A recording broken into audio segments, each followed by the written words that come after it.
जय राम जय जय राम श्री राम जय राम जय जय राम श्री राम जय राम जय जय राम श्री राम जय राम जय जय राम श्री राम जय राम जय जय राम श्री राम जय राम जय जय राम श्री राम जय राम जय जय राम श्री राम जय राम जय जय राम। जग में सुंदर है दो नाम, चाहे कृष्ण कहो या राम। जग में सुंदर है दो नाम, जग में सुंदर है दो नाम, चाहे कृष्ण कहो या राम। चाहे कृष्ण कहो या राम, चाहे कृष्ण कहो या राम। जग में सुंदर है दो नाम, चाहे कृष्ण कहो या राम।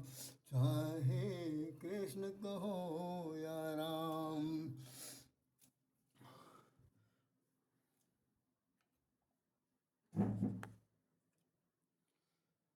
जगन्नाथ यात्रा के संबंध में भी हम लोगों ने देखा, इसकी भूमिका आपने पढ़ी सुनी। आज इसमें जो निकला हुआ है अखबार का फ्रंट पेज में लिखा हुआ है रथ पर जगन्नाथ, रथ पर जगन्नाथ और स्वागत में प्रजा भी साथ। रथ पर जगन्नाथ, स्वागत में प्रजा भी साथ। भाई बलभद्र बहन सुभद्रा संग नगर भ्रमण पर निकले भगवान। उमड़ा भक्तों का भीड़ देख रहे हैं आप, भक्तों का भीड़ देख सकते हैं बड़े आराम से।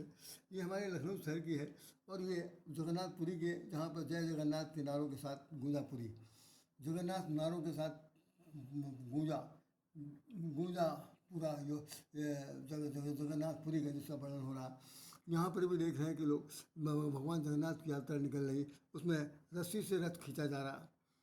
कहीं पर जो रथ के आगे चलते हुए लोग झाड़ू लगा रहे हैं, कहीं पर मारवाड़ी गली में और ढंग से निकल रहा। यहाँ पर देखिए कि नौका विहार करते हुए लोग जो है जगन्नाथ जी, माँ सुभद्रा, बहन सुभद्रा और बलभद्र जी को साथ लिए हुए बहुत उमंग के साथ गोमती नदी में नौका विहार कर रहे हैं, भगवान को करवा रहे हैं। ये स्थिति अन्य मंदिरों में भी है। सब कुल मिलाकर के यह है कि जगन्नाथ के प्रति कितनी आस्था है, कितनी उमंग है, कितनी तरंग है, कितनी समर्पण है, ये देखते हुए बनता है। आइए हम लोग इस पर दो शब्द बात करते हैं। बहुत ही विचार की स्थिति है जिस पर मैं बयान करने जा रहा हूँ। मुश्किल से 10 मिनट में समय लूँगा, सिर्फ 10 मिनट समय लूँगा। आपके सामने ये जो त्रिमूर्ति दिखाई पड़ रही है, ये द्वापर युग की घटना है। इसमें भगवान बलराम, भगवान जगन्नाथ श्री कृष्ण जी और अपनी छोटी बहन सुभद्रा के साथ रथ पर सवार हैं। और उनका जैसा हमने आप लोगों को ये बिल्कुल नहीं बताने की चेष्टा की कि इनका कैसे जगन्नाथ जी का जन्म होता है, कैसे इनकी ये कला को सुनिर्मित किया जाता। 1996 में मैं गया था उड़ीसा और जगन्नाथपुरी में दर्शन करने के लिए। उसी साल उनका ये बदला गया था। बताते हैं कि जो लकड़ी है वो सपने में आते हैं वहाँ के जो राजा हैं कि भाई इस लकड़ी में शालिग्राम निकलेंगे इस पेड़ में, और उस पेड़ को काट के लाइएगा, उसी से वो बनेगा। तो बनवाने का भी प्रावधान यही है कि इसमें जो बनाने वाला जो काश्तकार होता है वो बहुत ही गोपनीय तरीके से बनाता है, क्योंकि ऐसा कहा जाता है जब प्रारंभ में कभी बना था। अभी तो पेपर में निकला था कि भाई वो जिस वक्त उन्होंने अपना शरीर छोड़ दिया था भगवान श्री कृष्ण ने, और वो परमात्मा यहाँ से धरती से चले गए थे, तो उस वक्त उनके शरीर को समुद्र में फेंक दिया गया था। समुद्र से ही निकल करके वो हड्डियाँ आई थी, हड्डियों से लकड़ी बनी, लकड़ी का सब हुआ। अब पता नहीं कितना सच है कितना झूठ है, ये तो मैं नहीं जानता, लेकिन भगवान श्री कृष्ण का ये स्वरूप जो है वो लकड़ी काट के बनाया जा रहा है। ब्रह्मा बना रहे थे, कुछ लोग कहते हैं विश्वकर्मा जी बना रहे थे, और पूरा आदेश था कि कोई भी उनके कार्यक्रम में डिस्टर्ब नहीं करेगा। लेकिन अचानक कई दिन गुजर गए और उत्सुकता जिसको जगी कि भाई इतने दिन से कोई घर निकल भी नहीं रहा कमरे से, और उसके अंदर क्या हो रहा क्या नहीं हो रहा, तो झाँक के देखा गया तो उसी समय भगवान जो है बता रहे हैं वो बनाने वाले उड़ गए या अंदर ध्यान हो गए, तो आधा आधा शरीर आधा रह गया। तो सिर्फ सिर बना हुआ है, हाथ भी थोड़ा बहुत दिखाई पड़ता है, बाकी पूरा शरीर बिल्कुल नहीं है। आंखें आंखें बना दी गई थी, इसको दिखाया जा रहा है, जैसा कि आप हम लोग सब देखते हैं। शुरू में तो मुझे समझ में नहीं आया कि वास्तव में ये भगवान शंकर हैं कि वो कि क्योंकि वो जगन्नाथ जगन्नाथ सब कहते थे, लेकिन बाद में जब 96 में हम जब गए वहाँ अपने सपत्नी और बेटी के साथ, तो सब देखने को मिला। और लखनऊ शहर में यात्रा जो है, मतलब आज से 30 साल पहले, मुझे पूरी तरह से याद है, आज से तब 30 साल और 35 ही समझ लीजिए पहले, सबसे पहली बार यहाँ इस्कॉन टेम्पल वालों ने निकाला था, रथ यात्रा निकली थी। और लखनऊ का जो केडी सिंह बाबू स्टेडियम है, यहाँ से शुरू होकर के हजरतगंज, हुसैनगंज होते हुए चारबाग रविंद्रालय तक गया था। लाखों की संख्या में थे, आज से 35 साल में उस वक्त लाखों की संख्या में लोग थे। उस रथ को खींचा जा रहा था, रथ धीरे धीरे बढ़ रहा था, सब लोग चल रहे थे। और जो रास्ते में मकान पड़े थे, दुमंजिले तिमंजिले चौमंजिले जैसे, उनके घरों से बकायदा खाने पीने की चीज़ें, सामग्री और फल फूल इत्यादि सब फेंका जा रहा था। रथ पर सवार जो लोग थे वो खा रहे थे, आपस में भक्त रात बांट के खा रहे थे। तो खैर एक उत्साह उमंग था। तो मैंने पहला दृश्य उस वक्त देखा, अपने लखनऊ शहर में देखा था। बाकी तो पहले भी होता था, लेकिन अब तो इसकी जागृति इतनी बढ़ गई है कि अब जिस दिन ये त्यौहार होता है उसके 10 दिन 15 दिन पहले से ही सब शुरू हो जाता है योजना, और उसमें कितने लोग भाग लेंगे करेंगे। अब हम आपसे एक बात खास तौर से वो बात बताना चाहते हैं कि ये 3 लोग क्यों हैं। यही दृश्य आप अगर ध्यान रखें तो त्रेता युग में था। भगवान राम के सामने भी जिस वक्त उनकी झांकी निकली, वो वन गमन के लिए गए हैं, तो गोस्वामी जी ने एक वाक्य लिखा, बहुत गौर सुनिएगा। राम लखन सिय सोहत कैसे, राम लखन सिय सोहत कैसे, माया ब्रह्म जीव बिच माया जैसे, ब्रह्म जीव बिच माया जैसे, राम लखन सिय सोहत कैसे, ब्रह्म जीव बिच माया जैसे। भगवान राम और सीता लक्ष्मण तीनों लोग जंगल जा रहे हैं, और उनकी झांकी दिखाते हुए गोस्वामी जी ने लिखा है कि राम सबसे आगे हैं, उनके बीच में जानकी जी हैं, उनके ठीक पीछे जानकी जी हैं, और जानकी जी के ठीक पीछे लक्ष्मण जी हैं। तो बता रहे हैं कि ये रामचंद्र जी ब्रह्म है, जीव के रूप में लक्ष्मण जी प्रतिनिधित्व कर रहे हैं, और माया के रूप में जानकी जी हैं तो नारी शक्ति। बहुत गौर से सुनिएगा, मैं ज़्यादा इधर समय बिल्कुल नहीं लूँगा। तो तीनों लोगों की दायित्व दिया गया। इसमें रामायण में लिखा हुआ कि त्रेता युग में और द्वापर में और कलयुग में सबसे ज़्यादा लोग होंगे जो भ्रष्ट होंगे, आचरण रहित होंगे, बहुत ही दुराचारी होंगी, पापाचारी होंगे। नारी की स्मिता उनके सामने एक बहुत बड़ी वो कहना चाहिए कि उनके लिए एक शोषण का विषय बनेगी, देखा जा सकता। आज आपने देखा होगा इस चित्र के बीच में द्वापर की बात है, भगवान श्री कृष्ण भगवान बलभद्र या बलराम के बीच में माँ के रूप में कहूँ या देवी बहन सुभद्रा। क्या खास बात है। यहाँ पर भी 3 लोग हैं, ब्रह्म के रूप में भगवान श्री कृष्ण हैं, जीव के रूप में बलराम है, जो वहाँ त्रेता युग में लक्ष्मण थे, आज यहाँ पर बड़े भाई के रूप में हैं। उस वक्त वहाँ पर उन्होंने कहा था कि आप हमेशा जब बड़े बने रहते हैं तो हमको छोटे बना के एक बार हमको बड़ा बना दीजिए। भगवान ने कहा द्वापर में बड़ा तुम बना, तो बलराम का ही सबसे पहले अवतार हुआ, उसके बाद भगवान श्री कृष्ण आए, छोटे बन गए। तो दो भाइयों के बीच में, छोटे बड़े भाइयों के बीच में एक बहन है। ये बताया जा रहा है कि कलकाल में जैसे त्रेता युग में जब जानकी जी का अपहरण हुआ, उस वक्त भी यही था, उस समय भी यही था कि अपहरण जो थे नारियों के होते थे, दुराचार के, पापाचार के, अत्याचार के तमाम सारे लोग होते थे। उसमें कहते थे, अरे मैं तो पढ़ करके हैरान हो गया जिस वक्त ये लिखा गोस्वामी जी ने कि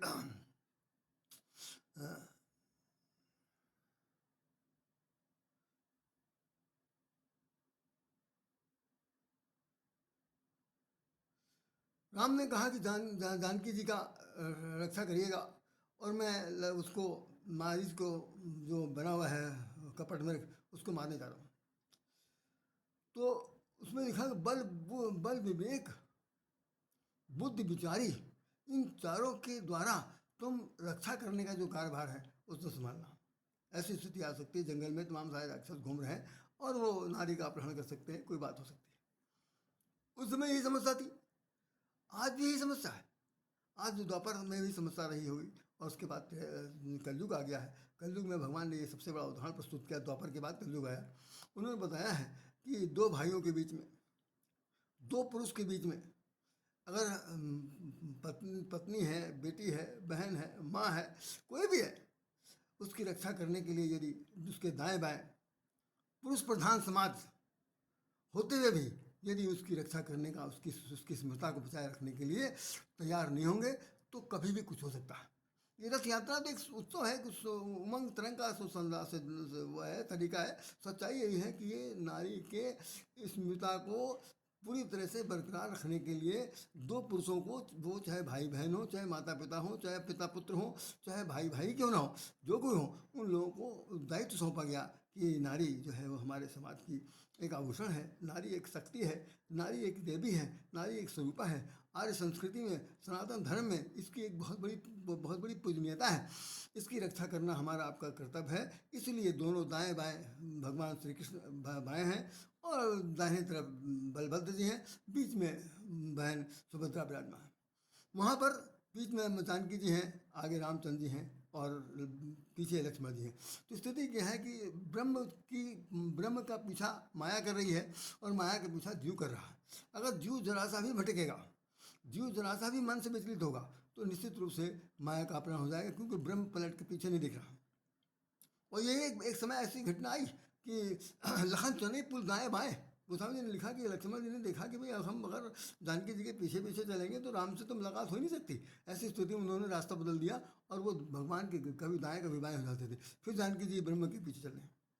तो भगवान ये बताना चाहते हैं कि देखिए, अगर जो नारी पीछे चल रही है उसको हमारे पक्ष का अनुगमन कर रही है, तो ऐसी स्थिति में उसकी रक्षा के लिए कम से कम पीछे से ऐसी शक्ति काम करनी चाहिए जो बलिष्ठ हो, बलवान हो, बुद्धि हो, विवेक हो, तब हमारी नारी की स्मृता हो सकती है, अन्यथा नहीं, खतरे में पड़ी रहेगी।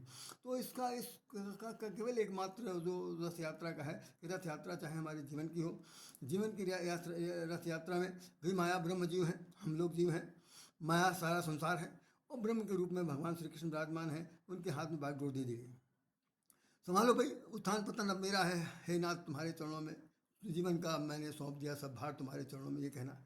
सच्चाई है कि भाई ये रथ यात्रा जो है जीवन की रथ यात्रा हो सकती और जीवन के उद्धार का अंतिम चरण भी हो सकता है। यूँ कह लीजिए कि भगवान के हाथ में जब हमने अपने आप को सौंप दिया तो हम बिल्कुल क्या हो गए, निश्चिंत हो गए। अब वो जाने उनका काम जाने, ये हो सकता है। लेकिन सब कुछ बीच में जो उसका जो सार सत्य है, रहस्य है, वो रहस्य ये बताता है कि हमारे जीवन में जो नारी शक्ति है, जिसके उद्भव से, जैसे नारी जगत की खान, नारी से नर होत हैं ध्रुव प्रहलाद समान। तो नारी की स्मृता खतरे में है। आज की तारीख में अगर आप देखें, गौर से देखें, रामायण में लिखा हुआ कि त्रेता द्वापर में तो कुछ लोग होंगे, लेकिन कलयुग में सबसे ज़्यादा होंगे। और रामायण में चौपाई लिखी, भगवान शंकर कह रहे हैं पार्वती जी से कि बाढ़े खल बहुत चोर जुआरा, तेल अम्पट परधन परधारा, माने मात पिता नहीं देवा, साधुन संत करवावे सेवा। वो संत महात्माओं साधुओं से सेवा करवाते हैं और उनकी बाढ़ आ गई है। तो कलयुग में तो बहुत ज़्यादा है। आज की तारीख में जो तमाम सारे कांड हो, राजनीतिक दल के लोग तो कहते हैं आज यहाँ रैप, आज वहाँ रैप, आज ये है बलात्कार, इस तरह दुनिया भर का सबको होता रहता। और तुम तमाम सारी बातें हो रही, कुल मिला करके धर्म परिवर्तन किया जा रहा है कि तमाम सारे धर्मों के इधर से उधर की नारियों की जा रही, कुछ तो नारियों को दिग्भ्रमित कर दिया गया है।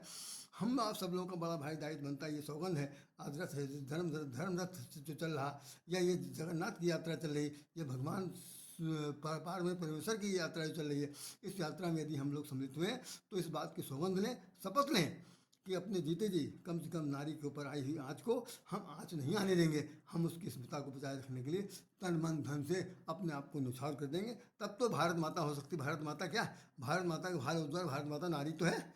अगर भारत माता उज्ज्वल, उसका भाल ऊंचा नहीं रहेगा तो हम किस काम के, हम उनके पुत्र बनकर किस काम के हैं। ऐसी स्थिति में हमें समझना है कि घर की देवियाँ, घर की बेटियाँ, घर की बहुएँ, घर की माताएँ जितनी भी हैं, वो सब लोग जो हैं वो पूजनीयता की कोट में आती हैं।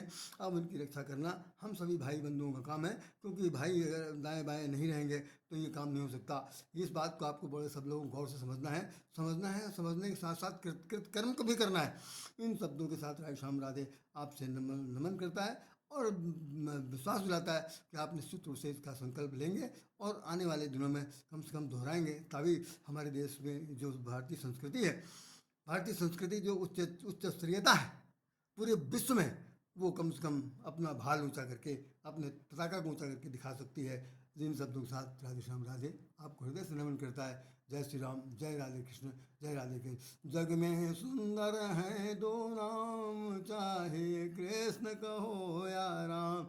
जग में सुंदर है दो नाम, चाहे कृष्ण कहो या राम। चाहे कृष्ण कहो या राम, चाहे कृष्ण कहो या राम। चाहे कृष्ण कहो या राम। बोले श्री कृष्ण भगवान की जय, रामचंद्र महाराज की जय।